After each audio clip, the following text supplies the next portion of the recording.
Welcome to day 24 of our Pantry and No Spend Challenge. Today we're going to talk about the importance of having cleaning and hygiene supplies stocked up in your pantry, not just food. So part of the challenge for me today was working in my laundry room and going through to see what I had. And I figured I might as well start a load of laundry at the same time. And I went to grab my detergent and the bottle was empty. So for me, the first thing that I have to do today is refill my bottles. I'll talk about how I do that with things I keep in the pantry. Now, the items we would suggest that you make sure that you have stocked up on are items to keep yourself clean: shampoo, soap, deodorant, toothbrush, toothpaste, that kind of thing. But also keeping on hand the things to keep your clothes clean. For anybody out there who deals with laundry, which is basically everybody, you know how quick those dirty clothes pile up, and nobody wants to be stuck wearing stinky, dirty clothes day in, day out. So you need to have a way to have those clean if you can't get to the store to get new supplies, or if something happens and the things just aren't available or are out of reach based on price. So I make my own laundry detergent, so I keep on hand the things that I use to make my detergent. So I've got my Fellows Naphtha, my Borax, and my Arm & Hammer washing soda, along with a pot I use specifically for making soap, and that is always there available when I'm ready to make laundry detergent. And I'll get to how I do that in just a minute. But I also wanted to state, you want to make sure that you've got bleach. I keep bleach tablets because they keep longer than your liquid bleach does. I also have some liquid bleach. Keep things well labeled.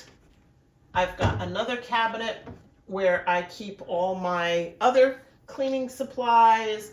I have extra heads for my mops. I've got my iron, that kind of thing in there. And then I have another cabinet that we use specifically for things for our pets. And I keep this all in my laundry room. Then I know all my chemicals are in the same place. I've got a couple other shelves here as well where I have a few more of those supplies, and over to my left as well. But for us, making sure that we can stay clean in the case of an emergency where we can't get out to get new supplies is a critical part of ensuring our pantry is ready and stable and safe for us. Now, if you don't buy those things and you make your own, the important thing to remember is you still need to stock up on the supplies that you need to make your own detergents and cleaners. Now, if you make your own cleaners with a vinegar base, make sure you're stocked up with plenty of that. If you use baking soda as a cleaner as well, if you use it for toothpaste, use it as part of a deodorant mix, make sure you have that on hand also.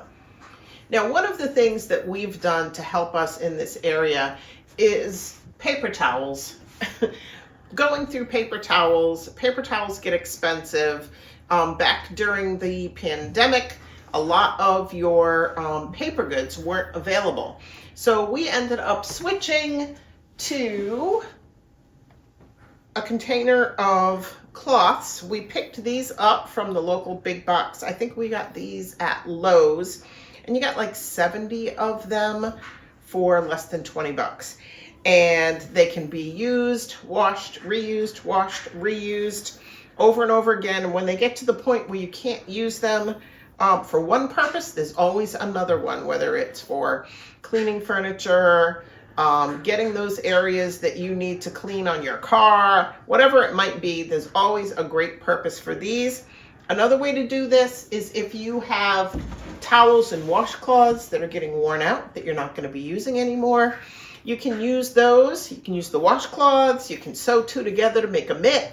You can cut the towels down to size based on what you want to use them for.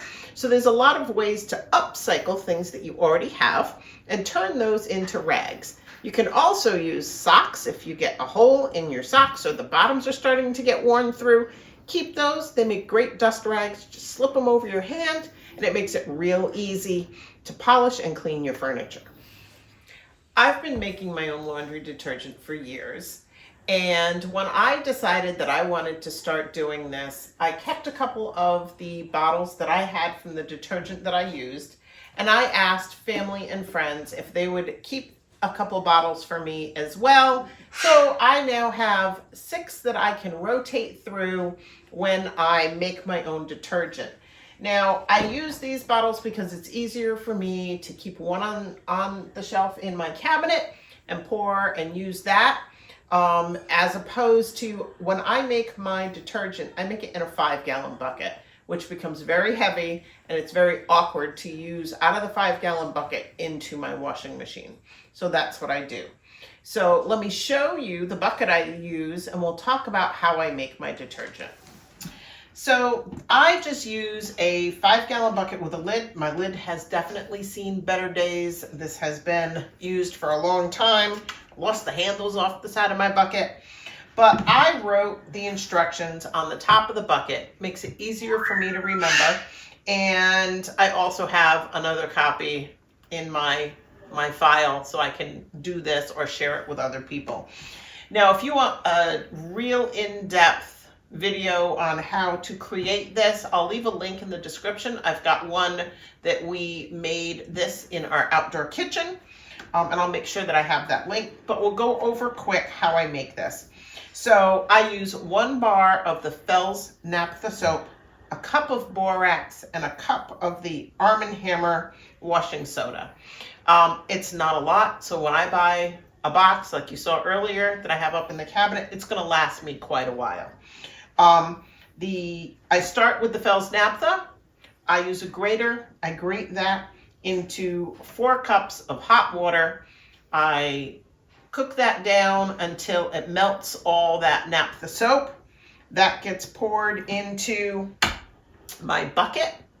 I add a little bit more water to the bucket. Then I put in a cup of the borax and a cup of the Arm & Hammer washing soda.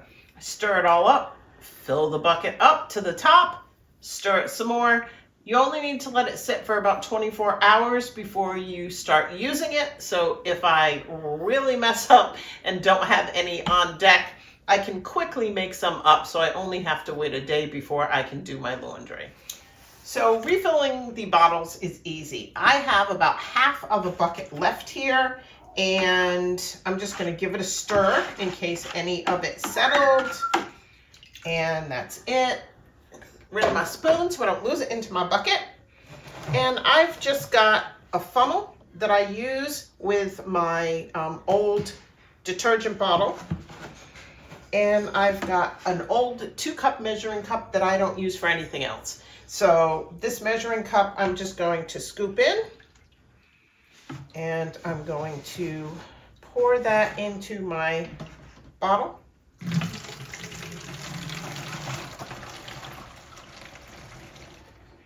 And then I'm going to do that one more time. Depending on the size bottle you're using, I'm going to be doing mine as a 50-50 mix with this and water. So this 5-gallon bucket that lasts me at least 6 months or more is actually still only at, it's a full strength, needs to be diluted down another 50%. So this actually makes me a 10-gallon total working amount of detergent. So now I'm just going to take this measuring cup, I'm going to go fill it twice with water. I'm going to put that into this container. I'm going to give it a good shake, and then that's going to go on the shelf. And I'm going to do the same with my other bottles so that I can replenish my supply of laundry detergent for the next few months. My little boy needed to be picked up, so I have to pick him up to finish up this video. This is the little man that you hear coughing in the background. He's my little old man, but I love him, and he's mommy's little boy. So I finished filling all of my containers. I've got 1 in the cabinet, and I've got 5 more on the shelf. That's going to hold me for quite a while. It still didn't empty that bucket. I've got another 1/4 of the bucket full of detergent that I can use to do some more refills. So I know that that's going to easily hold me through until spring. So I hope you enjoyed this video. If you, like I said, want a more deeper, in-depth information about how to make the soap, I'll make sure I leave that link in the description of the video for you as well. If you have any questions about anything that you saw in this video or suggestions for another video you'd like to see us do during this challenge, make sure you leave it in the comments. And until tomorrow, everybody, take care.